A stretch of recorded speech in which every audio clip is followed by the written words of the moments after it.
but I'm 50 and I'm just not here for any bullshit anymore. Yeah. So I really wanted to step up with this piece. Here's the most important thing. Many people know there is a disconnect between what is going on in the human resources system and what is going on with the available employable talent in this country.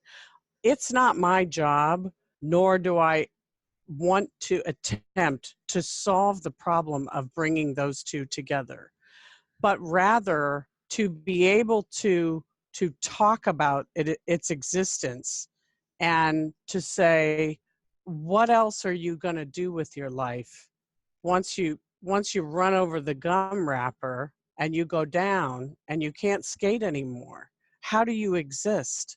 How do you change your mindset to be okay with yourself when everything in our United States human system tells you that you're a failure?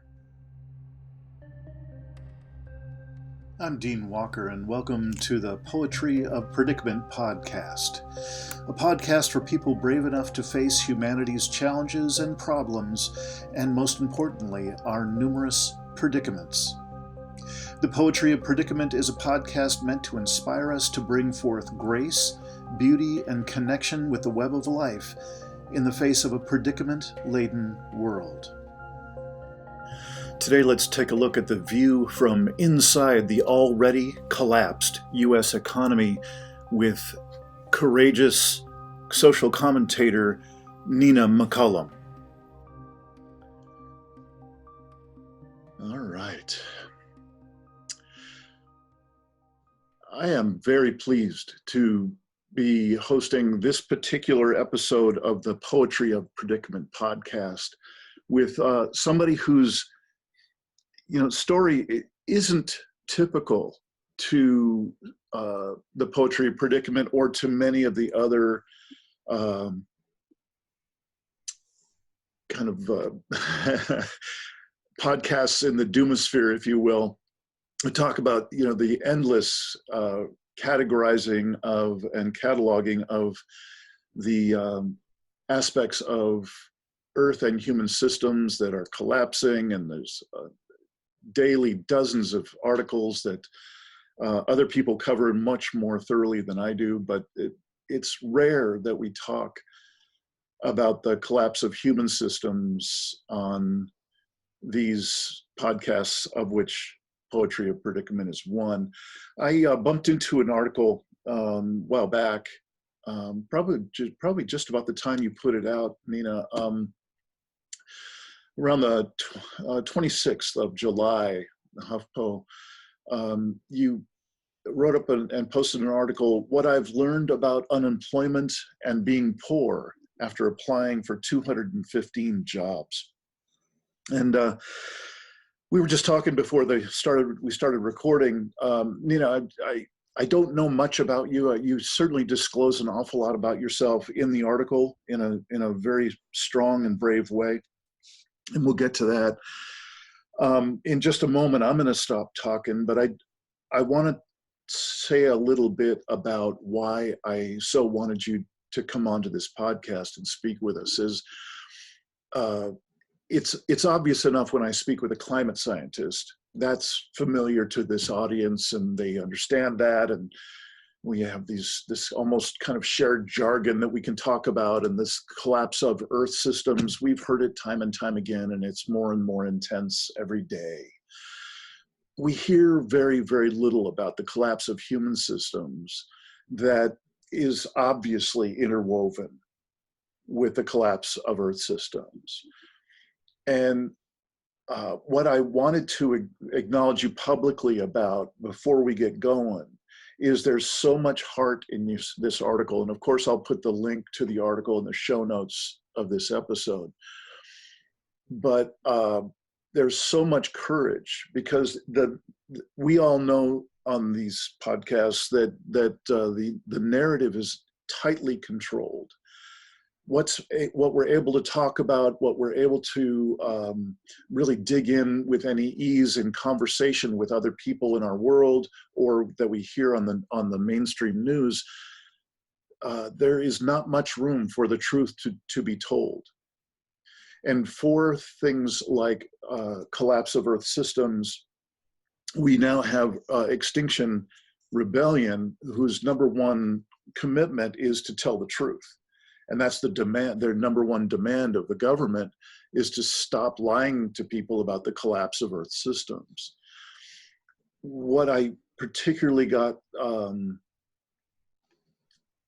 just really hooked by in your article was that you obviously have the courage to stand up and say, no, the economy is not doing great. And for anybody who steps even half a step out of line in that constant, intense, rapid fire flow that we call the business as usual paradigm, that it's very possible to be permanently ostracized, to lose it, to lose any traction whatsoever and lose the connection with other human beings, with the system itself, in a way that we're going to hear from you, and I pray for you and everybody else in anywhere near that situation to be able to regain traction and to do well. I'm excited to have you here because you're telling that truth against severe odds. And now, just as we've been talking a few minutes before this recording started, you were mentioning that you've gotten an awful lot of resonance from an awful lot of other people, that you're not alone. Now, you and I both know that for sure anyway. We knew that a while back. But I'm so interested to hear how that's showing up for you, how other people are interacting with you about that. So it's enough of me talking. Nina McCollum, thank you so much for coming on to the Poetry of Predicament podcast. I'm really looking forward to our conversation. Thanks so much for coming on. Happy to be here. Is there anything that I left out about just that description of your article? Is there anything more you'd like people to know? A couple of the nuggets that you shared in that article so they can understand what it was that you were sharing? Sure. So basically, I mean, the most important thing about my article is that it isn't about me and my story. And while I shared details of what's been going on in my life the last couple of years, the reason that I wanted to write it was not to wave a flag and say, hey, look at me, poor me. It's because I know there are so many other people who have different versions of this same story. And I wanted to step out of line and say, okay, this is my story. And I know you have stories like this too. And it's okay to talk about those things. And so, you know, in sharing the details of, I lost my job 2 years ago this year. And I was working full-time as a senior writer in a public relations firm. I was a single mom, you know, taking care of business, had been climbing the corporate ladder for many years in different corporate writing positions. And, you know, the rug was pulled out from under me. And I like to think of myself as intelligent and had somewhat of an emergency plan, as many people do. But my emergency plan, you know, was for 2 months or 4 months, or maybe a maximum of 6 months of how I would limp along and what changes I would make immediately and how I would seek aid. But I didn't know it would stretch on for 2 years. And part of why I wrote the article was is really two halves of the story. There's the first year, which is a cycling through all the stages of grief in no particular order, because you can't believe it's happened. You're angry that it happened. You're depressed.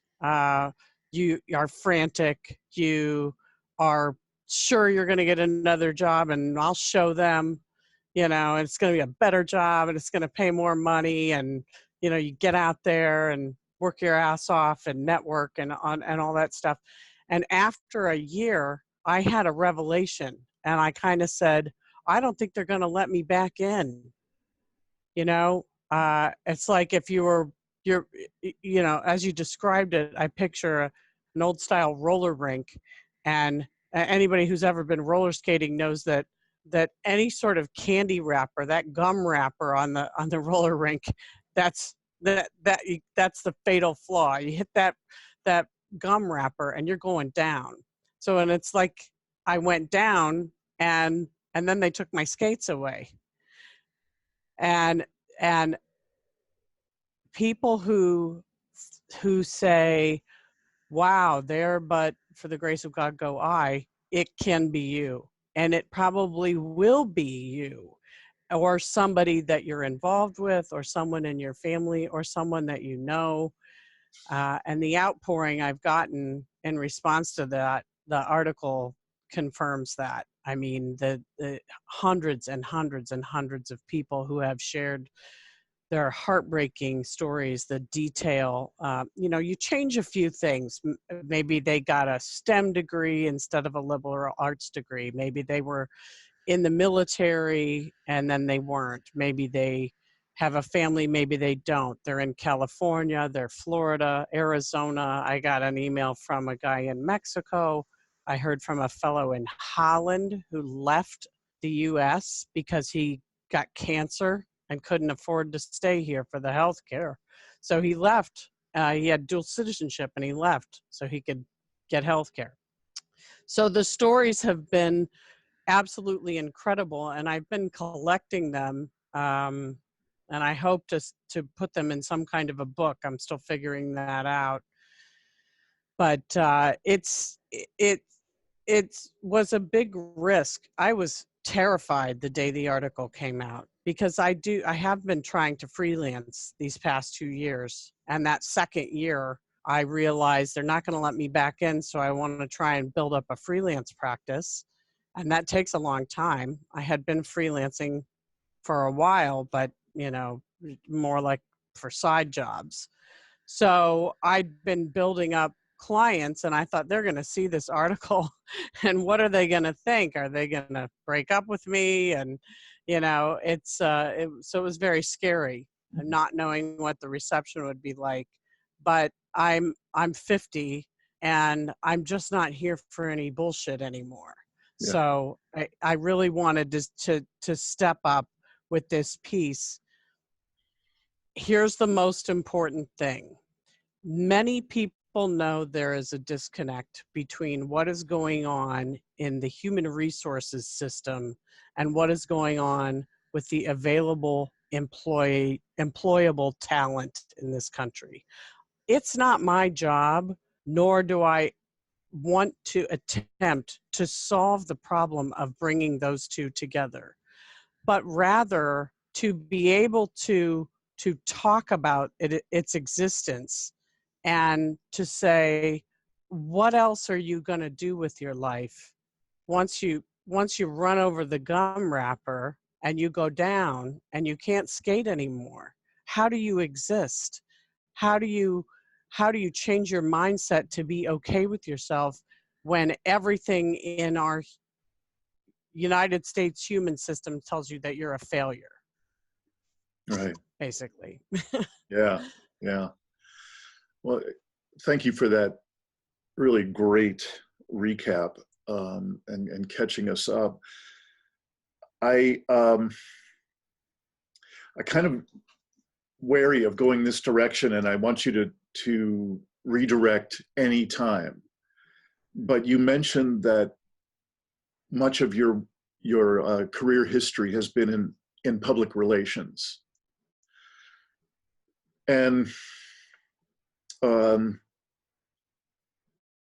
if I could just give you a little bit of context about the body of work I'm in, this really being of service as best I can to people who are aware of the human-caused collapse of Earth and human systems. And in writing my first book, which I put out a couple of years ago, a book called The Impossible Conversation, I had no idea when I started that book, which was basically just sharing my process of how I vetted this information, that this stuff that we barely hear about, and that is some sort of climate change, it's something like 2100, and I guess it's about heat and melting ice, and I don't know, who cares? And then when I had my woke moment, I realized, no, it's not about 2100. It's about happening right now. And it's not about icebergs and polar bears. It's about Earth and human systems that are vital to the survival of almost 8 billion people now, not to mention all the other species we live with on the planet, and on and on. What I had no idea when I was writing that book, I kept seeing clear evidence that we didn't just accidentally get here. We got here collectively, yes, but those in power, those who have the most at stake, who have all the wealth and all the power on the planet, it has been a very tightly controlled narrative that's kept them in power and has suppressed questioning that system. Like for 30 years now, we've done nothing but increase the amount of CO2 emissions. So it's just really a lie that we really give a shit about saving the planet or Right. cutting down the emissions or the Paris Agreement. Recycling or whatever. Yeah. I'm sorry? And recycling and, using corn spoons or whatever. Right. So the direction I was tentative about asking you about is, you've been in the public relations world, and part of public relations came from the same roots as propaganda, as Sure. really mass influence on mass populations very deliberately. And the way it's panned out these days, it's somewhere in the vicinity of 6 or 7 to 1 public relations writers and content producers versus journalists. Right. 6 or 7 to 1. Sure. And with the obvious leaning toward manipulating that communication to forward the agenda of a global culture that's based on the lie of infinite growth on a finite planet. Sure. So thanks for sitting through all that. I just wanted to kind of set a little bit of context. Like, I was stunned that I had to start to bring in that conversation in my own book 2 years ago. And right. Now it's blown. I have another book coming, and I can't believe I'm diving into these conversations. Like, what the hell are we doing? I'm curious if anything about that tightly controlled narrative and that self-sustaining narrative of the control structures that are in our paradigm, is that ringing for you while you're going through everything you're going through? Have you have second thoughts about that whole line of work? So I worked for a public relations firm for 3 years. For more than a decade prior to that, I was a marketing writer in a corporate law firm that represents a lot of the companies that you and I probably actively protest against, who are taking an active part in ruining our world. Yeah. And I'll speak more about that in a second. And before that, I was a communications manager for an IT department. So there's a lot of different roles for somebody who has writing skills and communications. And basically, the way my elevator speech to people is that I write copy that sells the people, products, and services that make our world go. Now, some of those are good companies and they do good things. And some of them are safety companies, and they provide things that protect people from harmful things. And some of those are companies that produce things that aren't great. and how I sort of reconcile that conflict within myself. So for example, when I was interviewing with the corporate law firm and I saw their brochure that indicated some of the companies that they represent, and I thought, how am I going to write copy that supports indirectly what these folks are doing, getting a company out of business that's dumping sewage in Long Island or what have you. And really, I came to have a great understanding of, even at the corporate level in our country, everybody is entitled to a defense, and lawyers and law firms. I do a lot of legal writing. I have some legal clients now. Generally, do a lot of good things that nobody sees or knows about. Nobody is all bad, and that includes lawyers and law firms. And so some of the pro bono work, some of the diversity work, some of the writing an individual lawyer's bio, who I know, volunteers at the Red Cross. Every time there's a fire, they go there and do things. So there's a sort of, there's an opposite to that sort of offset it for me. And in the end, I live in Cleveland, and, it's not California. We don't have a plethora of green companies that I can choose to put my skills to work for, but I can serve them in a freelance capacity and pursue writing for companies that I think are making a good impact, or turn down work when it's not to my liking, which I didn't have as an option. So I've had kind of a diverse writing career, and mostly it's been interesting, rather than something that turns me off or turns me on. I love learning about all of the stuff that makes our world go. And so, for example, even if I'm writing about a power plant converting from coal to natural gas, that was an opportunity for me to learn about how that works, how the emissions will be reduced, how all these different companies come together in the project of converting this plant, and what it will end up doing that it didn't do before. So it's fascinating work. It doesn't always serve my personal agenda, but a lot of my personal agenda is learning so that I can take my knowledge and then do good things with it. So that's helpful. So yeah, it's been an interesting life. Yeah. To kind of loop back to one of the first things that you were sharing about was in that first year that you write about in the HuffPo article, you talk about going through some of the more familiar layers of grief. And I'm curious if you could share a bit about that time and that process, grief or not. I experience my emotional reality as waves. I think it's because I grew up as a surfer, and oftentimes emotions, whether it's grief or anger or sadness and so on, it comes through in waves, and especially in sets.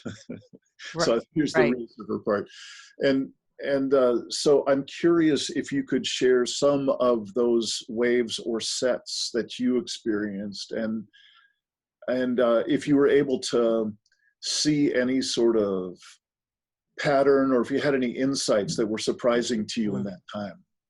Sure.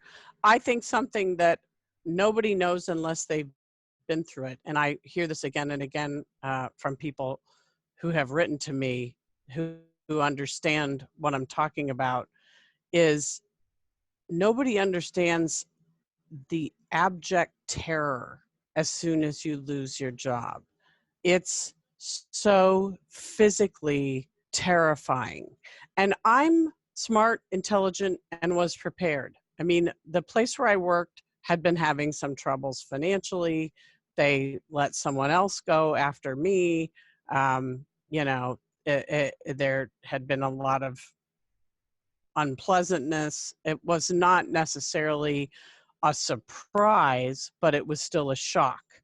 And so you know, I spent an hour crying and packing up my shit and taking it to my car while I was making a list about what actions I was going to take immediately, because I'm a realist, and I knew that I had this emergency plan and it had to go into action immediately.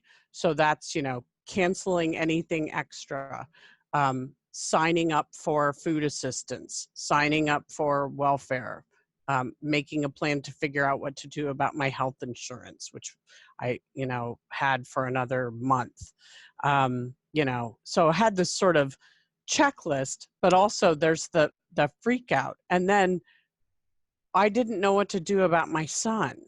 So, I mean, he's a little boy, and I very strongly believe in not putting adult problems on a child unless you are able to communicate some sort of solution or message that comes with it that's reassuring, because children look to the adults in their life for stability. So I didn't want to come home and say, Mommy lost her job and I don't know what the hell we're going to do.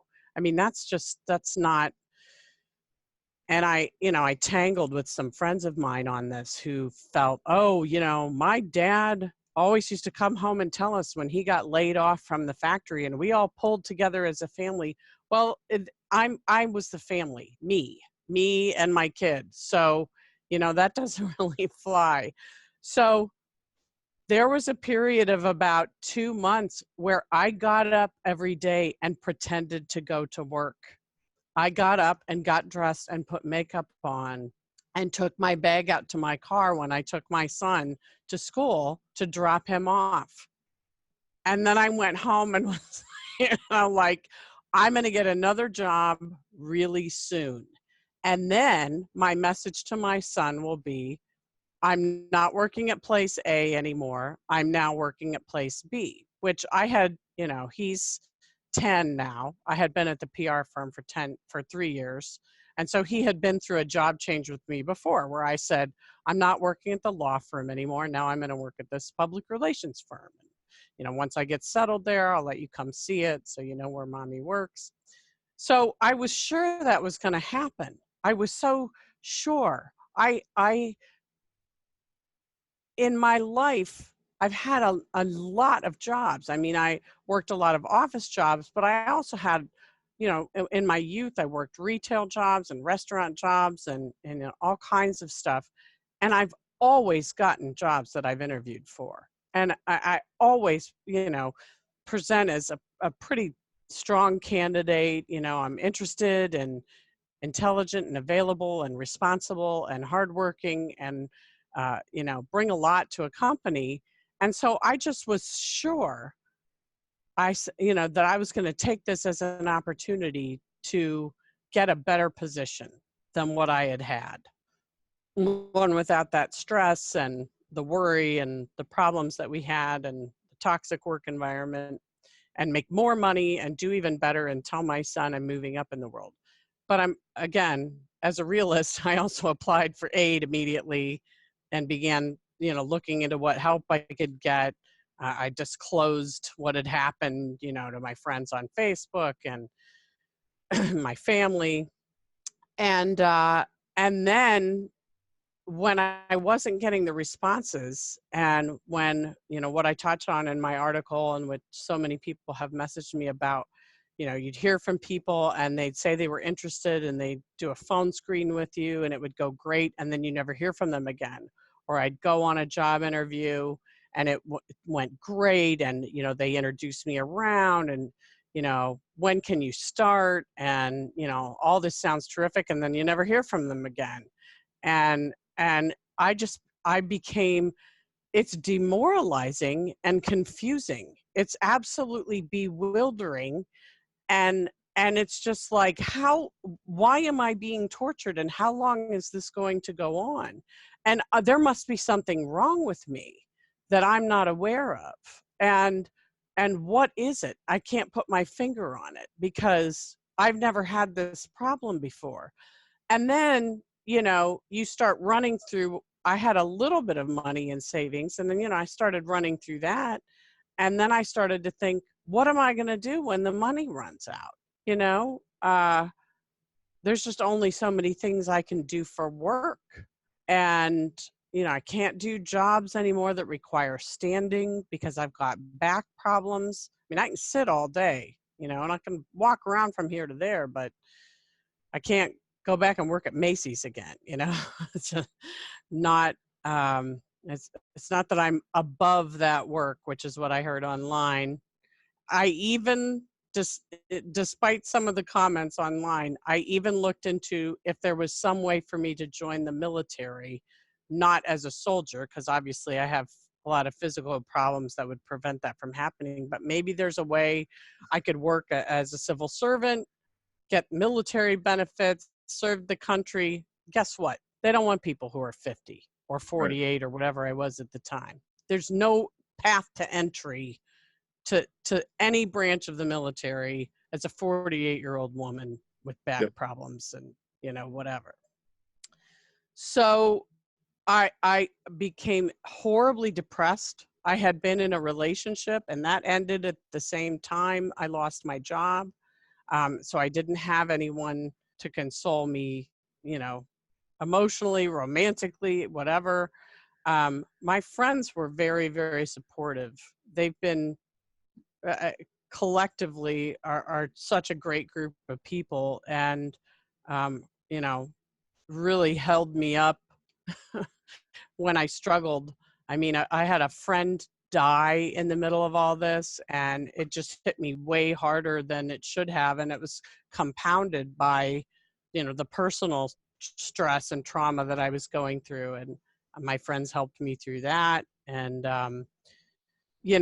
so you just really, then you get onto the business of being poor, which is a lot of work. And that's another thing that people don't realize who haven't been through it. The characterization of people who are on public assistance as being lazy and or cheaters could not be farther from the truth. I mean, there are bad cops. It doesn't mean all cops are bad. There are nurses and doctors who aren't any good at their jobs. It doesn't mean that they're all bad, and it's the same thing for people on public assistance. Sure, there are, I'm sure, people that cheat the system or whatever. And in some ways, the system does encourage you not to work, which we can talk about later. But there is a business of being a poor person. There's constantly looking at job ads, networking, taking people out to coffee or contacting people you used to work with, fixing up your resume. There's search engine optimization practices where you've got to be constantly updating your LinkedIn so people are looking at that, interacting there. There's and then there's the business of procuring food for your family and going to food pantries, which can take up to 4 hours. And then you got to sort through all the food, and half of it is rotted and some of it needs to be prepped and prepared immediately. And you have to cook all your meals from scratch. You can't afford to go out. So you've got to figure out, well, it's kind of like the poor person's version of Chopped. You're given these 7 things. What meal can I make out of these 7 things? Yeah. So that will be tasty, relatively healthy, that I will be able to stand to eat and that my kid will eat. Yeah. So that, that all takes an enormous amount of time. And then, you get emotionally devastated by that as well. I mean, when you're sitting, I remember sitting on the floor at a food pantry because there were no chairs left by the time I got there. And this family was there together, and it was like an older couple and who appeared to be their adult children and a grandchild. And like the kid was out front playing on this dirty old piece of playground equipment they had in the yard. And it's just, you just sit there and go, man, how is this somebody's whole day? And the dad was all dressed up, you know, and he had a hat on and he had a nice looking shirt on and he was trying to be positive and friendly. And I thought, this is their family outing for the day.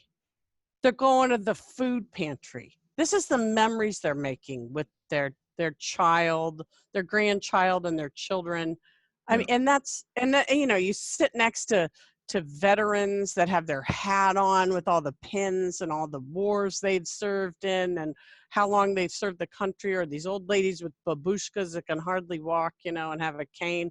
And they're spending, you know, half their day waiting for some free food. Yeah. You know, and it's devastating.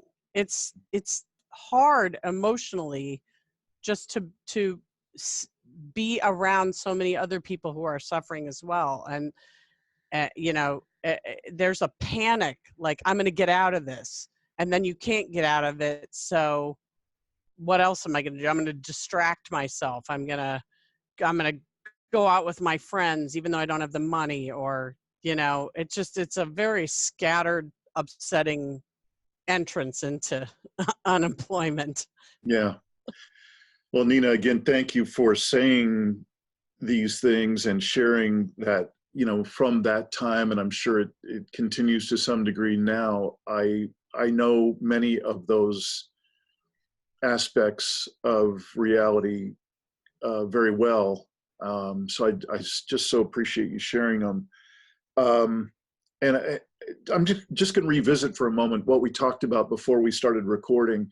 Just tell you a little bit about my body of work and so on. There's a you know, the short version of this body of work is to offer services and support to people who are clear that what we're in the middle of is the human-caused collapse of Earth and human systems. And that can sound like, okay, I sort of get it. What does that mean? What you've just been sharing with us is what that actually means. Mm-hmm. So thank you. It's just vivid when you can describe, you know, who you're seeing in the line, and this is what they're doing for their day. And right. Yeah, it's just beautiful. And there's a particular academic who's been, his field is sustainability leadership. So his job is to work in academic and corporate settings and NGO settings, helping people to come up with whole new sustainable ways of doing business and organizations and so on. And a couple of years ago, he realized he couldn't do that anymore. that to try and spew the same word verbiage, slightly tweaked for this year and so on, that he could no longer do that. For those who are used to watching this podcast, you know that I'm talking about a Professor Jem Bendell in the UK, and his really now viral. I think it's the most downloaded academic paper in human history. Came out going on a year and a half ago. And in just a year and a half, he has just rocketed to relative stardom. If there's such a thing as a rock star in what we sometimes call the doomosphere, people who are, you know, seeing us headed toward a cliff and this kind of collapse reality. He has a particular way of describing it, and that the linchpin in how he describes what he sees now is that we are not in any way sustainable. That all the stuff that he and others have been talking about, and, you know, being so rigorous, and they're issuing their papers and conferences and so on, that it's all for nothing. That we have done nothing but increase our damage to these Earth and human systems all along. And particularly his point is that we are in the midst of now, and we will be seeing much more in the very near future of these collapse of systems and how it's going to look. I mean, literally, he could have just slid into your conversation of 4 minutes ago. That's what he's describing from his point of view. And so I hope it's getting clearer each time, you know, you get to share a bit, then I get to share a bit, why I'm having you on even though it looks like the whole point of my podcast and the whole focus is like so different. No, I'm actually seeing you as a pioneer, you as a trailblazer of being able to speak about in real time, in real experience, this is what it's like to be in the midst of an element of collapse of our systems. Right. Here I am in that collapse, and I'm telling you, you're in collapse too. You just don't know it yet. Mm-hmm. Mm-hmm. So I'm just curious if any of that sparks you to say anything. Well, yeah, I mean, you know, I could give you examples all day, but I heard from somebody a couple of days ago who who wrote me as a result of my article. She grew up in Ohio. She moved to California, became a professional animator, worked for Disney and you know, the biggest studios at Pixar, worked on big television shows, 25 years. Got the axe, is now uh, doing deliveries for Amazon for 15 bucks an hour, and they won't give you more than 22 hours a week, so they don't have to pay you any benefits. And I mean, you know, it is it it's happened to so many people that I think that people need to be mentally prepared for this to happen, because I I was I was prepared in a practical way, but I wasn't prepared mentally. And the mental problem is, like, you feel like such a failure and that this isn't happening to anyone else. And so by writing this article and unleashing, you know, opening these floodgates for people who have contacted me and said, "Oh my God, this happened to me too." And I live, you know, in the Mission District, and I look around and everybody looks like they're doing better than me. And I used to have a home and, you know, 2 cars, and we used to take vacations, and, you know, now whatever they're doing to get by. And it is a real problem, because we have extended the life expectancy of humans through science and medicine, and yet corporate human resource practices are shortening the working life of humans, so that there is this longer and longer period of human existence. And what are people supposed to do with that 20 years? You know, Mhm. what, and how does that look for our productivity as a country? And as you said early on, this whole, you know, unemployment is low bullshit is because of this lady that's an animator for Disney who's working at Amazon. Yeah, she has a job. She probably could get a second job working at McDonald's or any of the other similar jobs I've heard of people, you know, who have emailed me that they're doing to make ends meet. They're delivering for whatever, they're driving for Uber, all the gig economy jobs, you know, the pay nothing, give you no benefits. That's not employment. That's that's allowing people to continue to flail within their existence and continue to barely make ends meet and be desperate mentally. And the mental stress of the country, because people can't afford their health care, because they can't afford to pay all of their bills, because they were living in a certain lifestyle, and then all of that gets taken away. You're old, we're taking it away. And it's executives, it's, you know, it's everybody.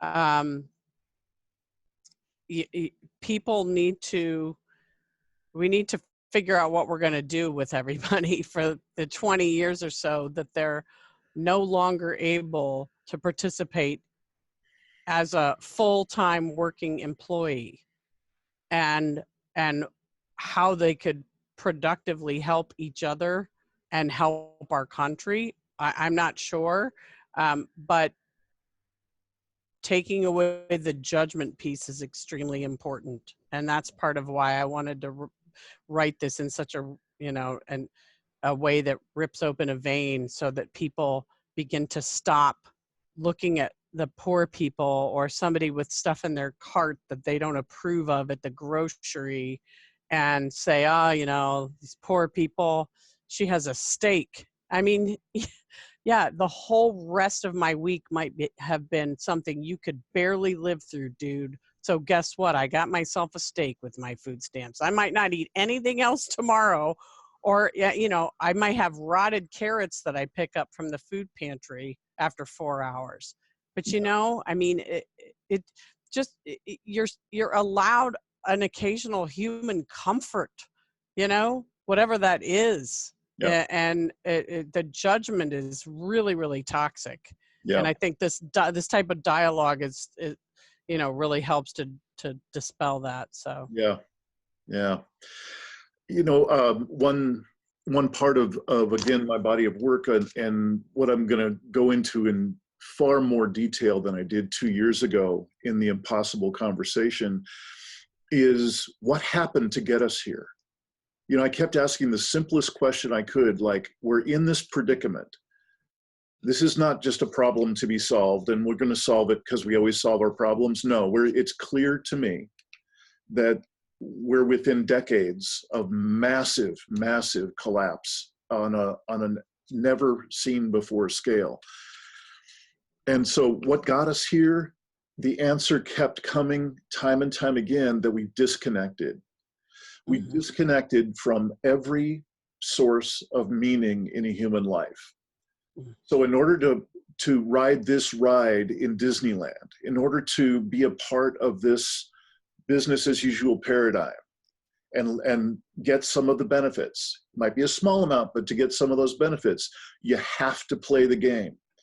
And to play the game, we each learned, usually unconsciously, to unplug from the easy way I break it down to just talk about it is we disconnected from deeper self, from each other, from the earth, and some would even say from our own soul.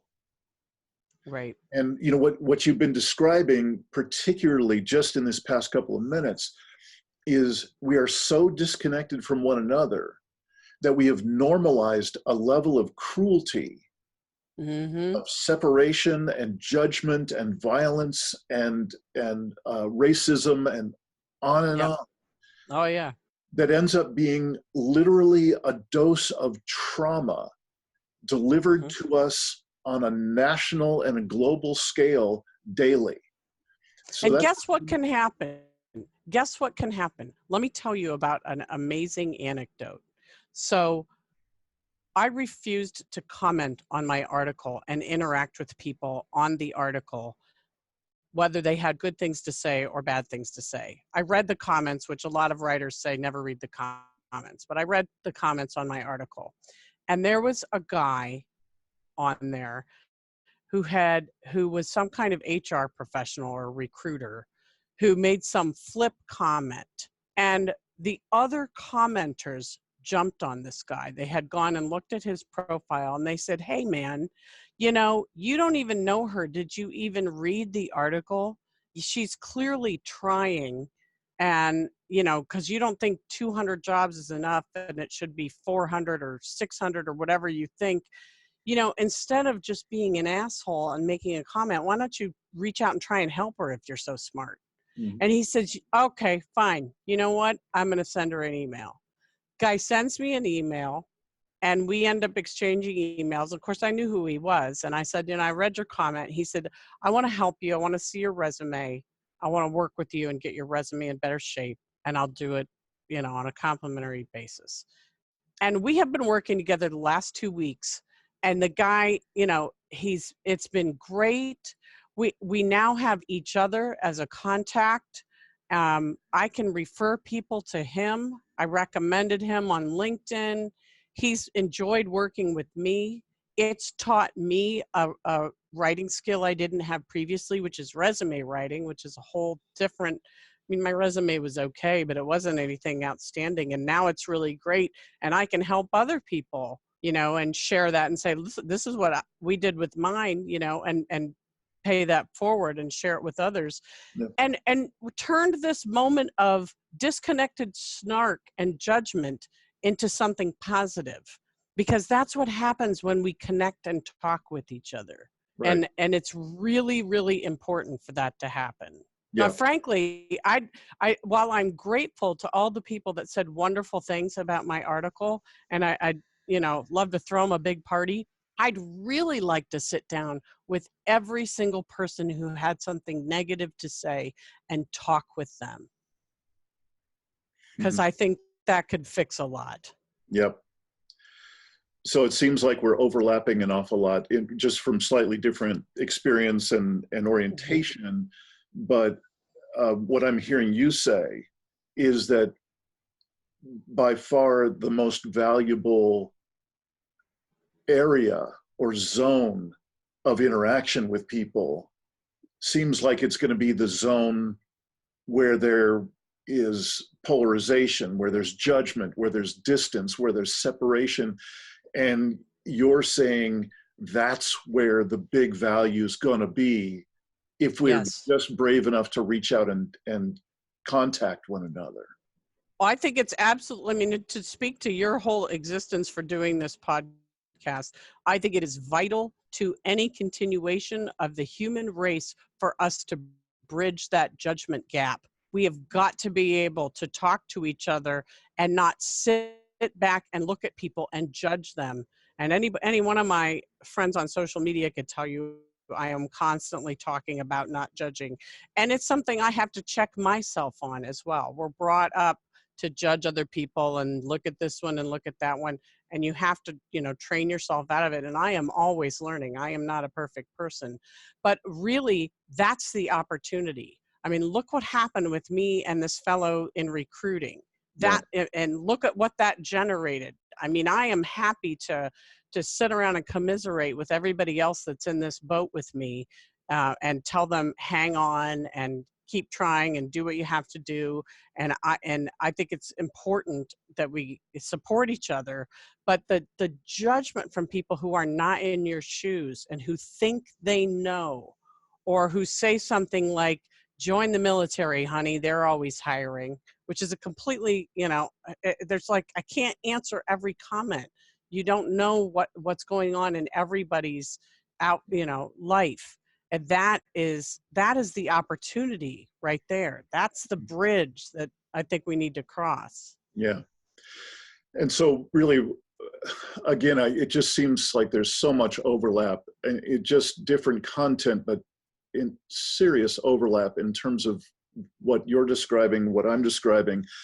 My words for it would be that really the only, let me say it a different way, the beating heart of this body of work is what there is to do is to reconnect.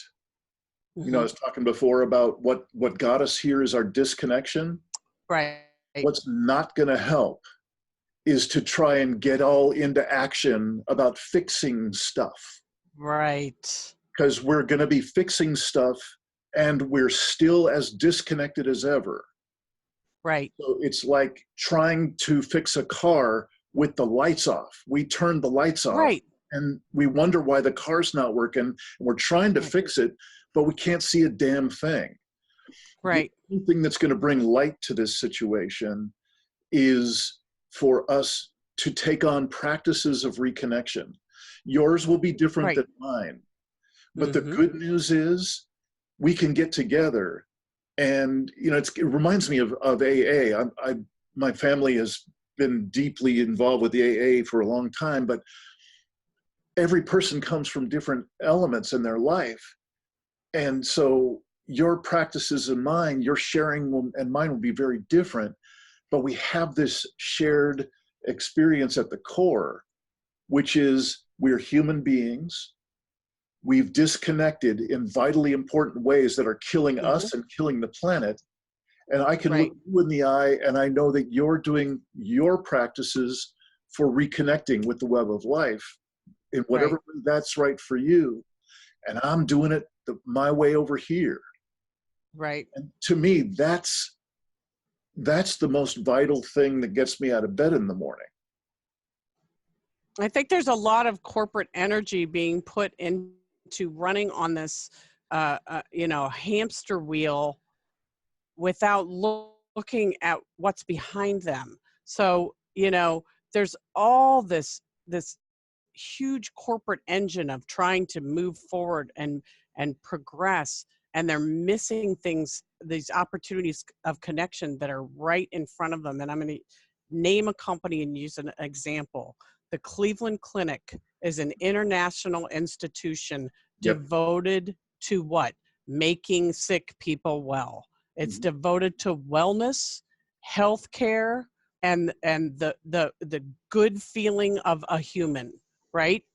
Yep. They are one of the biggest offenders in Cleveland for using people in the gig economy. And I would love to sit down with Toby Cosgrove, who's the CEO of the Cleveland Clinic, and say, hey man, you are devoted as an institution to wellness and to helping people, helping humans. Do you realize that the practices and how you are running your own organization is contributing to the mental deterioration of the folks you are using up for 4 months here or 2 months there or 6 months there and not giving them any health care? You're a healthcare institution. Don't you see the irony? How can, you instead of having a multi-million-dollar art installation, can you invest some of that back into the people who are helping your institution run and treat them right? Yes. Give them, jobs and benefits, and that it's, my dog's flipping out. So Yeah. anyway, that's I really think there's a big opportunity there that's being missed. So Yeah. Well, I'm with you, and it looks like you and I both have stepped away from the kind of the escalator of possibility to ever getting that kind of executive level, airtime to be able to speak with someone at that level. So really what I've ended up doing is creating this body of work to support people at any level in their practices of reconnection. And I see you doing very much a similar thing, where you're now, I love your idea of gathering the stories that have resonated for other people and that they're sending to you. And I have no question that what's going to come out of that, whatever you put together out of that, is going to be a powerful expression, from a guy decades ago, a guy named Studs Terkel took it on. To interview people, from all walks of life about, in fact, I think one of his main books was called Working. Right. And he was asking people, what's it like to work? And he put that together. And now you have, on a much smaller scale, you have this slice of what's real in our world right now that's resonating extremely true in your system, resonating immediately with other people. They're sending them to you. Something good's coming here. I'd like to just add another segment of my pieces that are coming together. There's this one meeting we have on a regular basis around here called the Safe Circle call. And it's a 1-hour call. It's on the first, third, and fifth Tuesday nights at 6 to 7 o'clock Pacific time. And it's a Zoom call like this recording here. And of course, I'm inviting you. I'm saying that right now. You're invited anytime. I'm happy to put you on the mailing list so that you always get the invitations if you'd like. Sure. No pushing there, but it would be a joy to have you in one of those calls. And what I'm seeing is, especially in these times, of the 4 different kinds of disconnection that I was just mentioning, deeper self, others, earth, and soul, the one that keeps pounding forward with more force than any of them is our connection with each other. Mhm.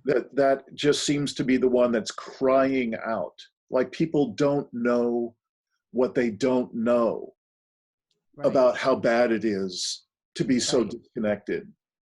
You know, Right. we're a country that is now separating children and parents in the name of some sort of immigration Right. fiasco.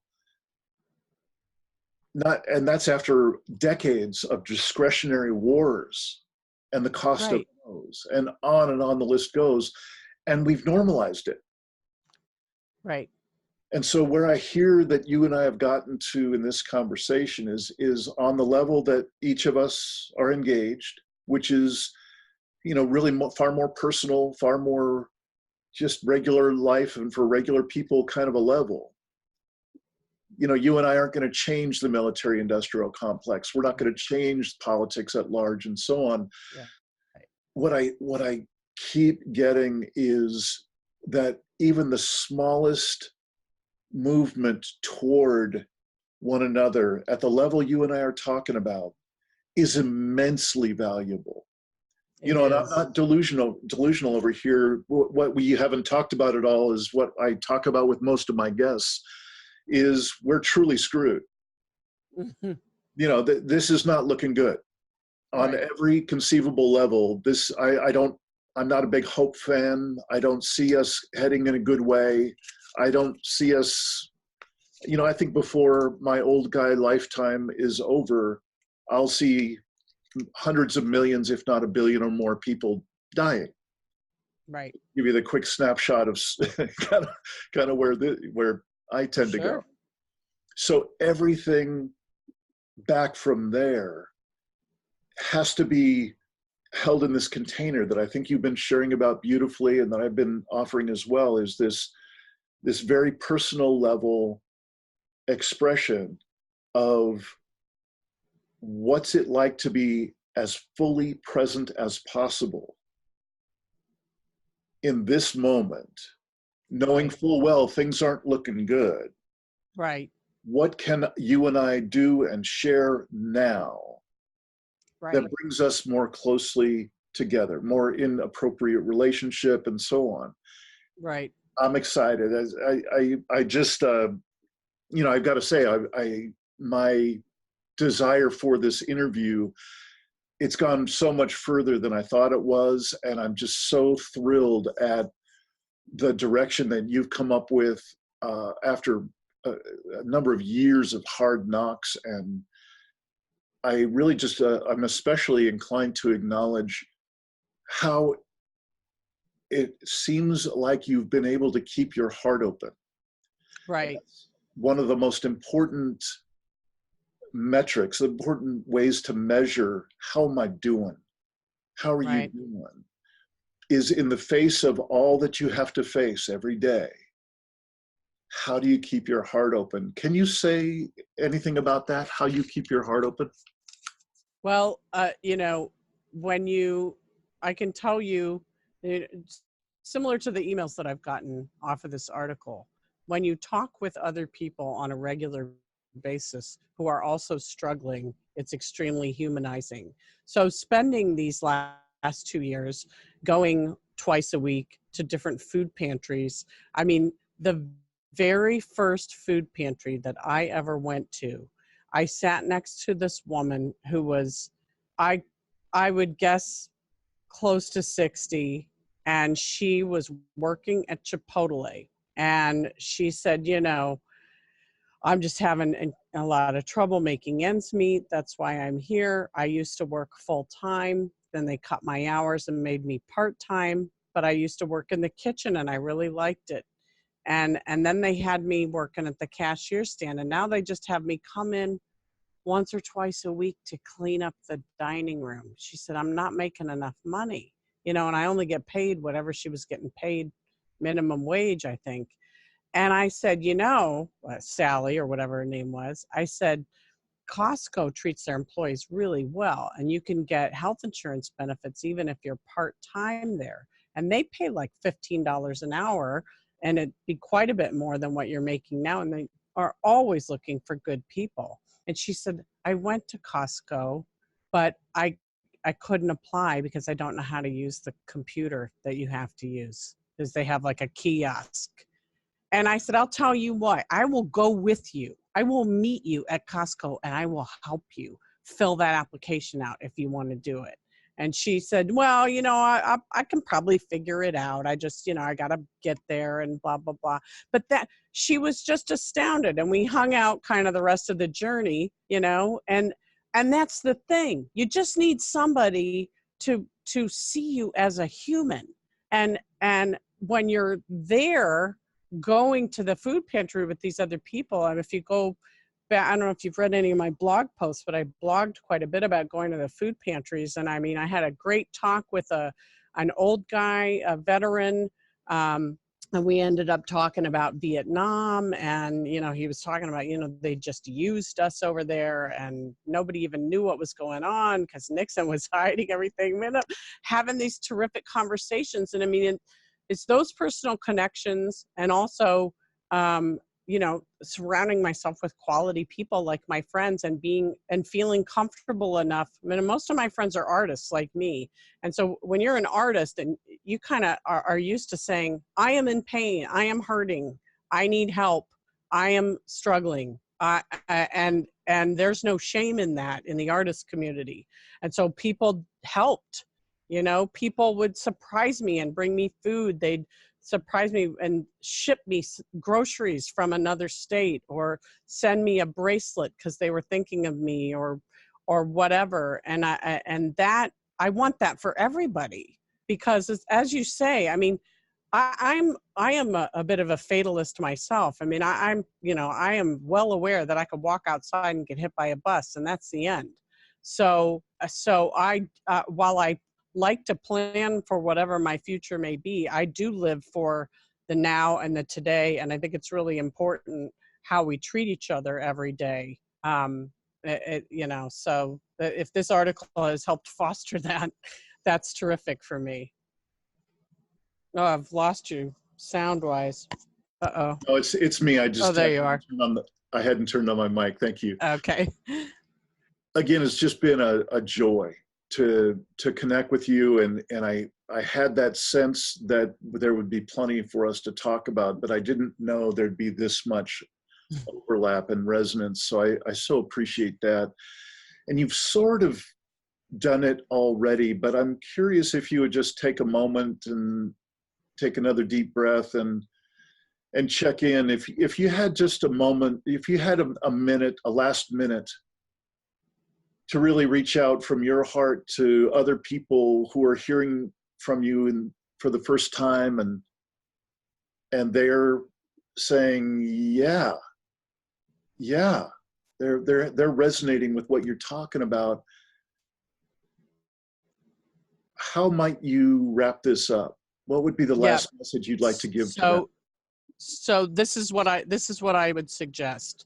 I've been doing something for the past few days in the wake of the El Paso shooting. A little boy, just an article I happened to see, wanted to do 22 acts of kindness that were, in honor of the 22 people that lost their lives in El Paso, and, challenged everybody. Now, it's not the ALS bucket challenge, and it's not, this big viral thing that everybody's doing, but it struck me because I've been kind of doing some of that in an informal way, and I enjoyed the idea of putting some structure to it. And so when you perform an act of kindness for someone, which you can do for free, even when you're poor and even when you're hurting, I believe it generates something positive in the universe. I think whether it's the earth, or if you're religious, you want to take it that direction, or if it is financial and you think it's good karma, however you want to characterize it. I have been practicing that for about the past year now in small ways, and I find that it generates positive change. And so my takeaway would be, pick 5 acts of kindness that you can do. Like, I left a note for my postal carrier to thank them for the work they do for me every day. The walker that I was using after I broke my leg, which I got for free, I put up for sale on Facebook for $5, because there's a lot of people that'll just take anything for free, and I didn't want to just attract somebody trying to get something to resell. And I found this lady that wanted to get the walker for her dad, who is having some mobility problems now that he's getting older. So he's not somebody that had an injury that would get a walker for free from his health care. So she came to pick up the walker, and I said, it's free, here you go. That's a little act of kindness. I went out to dinner last weekend, and I saw this woman that was standing and waiting for her date, and it was a dressy restaurant, and I told her how great her dress looked and her shoes matched it perfectly. She was just delighted. There are little things you can do like that, and it generates positive energy that comes back to you when you do that. And so that my takeaway would be, if you see somebody and you think something judgy about them, their kid is loud, or whatever, they're taking too long, what can you do to make it nice? Can you do something to make that nice? Can you offer to help, or can you offer to pick up, pay for part of their groceries, or whatever it is that you can do? Help somebody across the street, or, if you see an old person struggling to get the cart back, put the cart back for them. Give somebody your cart at Aldi and don't take the quarter. Even a little thing can really generate something positive. And so that would be kind of my suggestion as to where to start. Yeah. Well, thank you. And I'm just personally, I'm going to add that to what you said earlier when you were talking about the positive impact of your friends, your circle of friends, who really kept reminding you that you're not alone, and that you're a good person, and that you're essentially lovable. And so I heard that. I just want to bring it up again, because I kind of made a special little note of that. Nina McCollum, thank you so much for your writing. And excuse me, I'm a little moved here. Aw. I just so appreciate that we're having this conversation. I appreciate your courage to really step out and be real and express what's going on. And it's pretty obvious, I guess, to you that you're not alone. And I hope against hope that this is not our last time talking. I'd love to check in with you in some number of weeks or months and Sure. find out how your project's going and how life is going. Absolutely. Thank you so much for all you do. Thanks so much for having me today. See you later. Bye.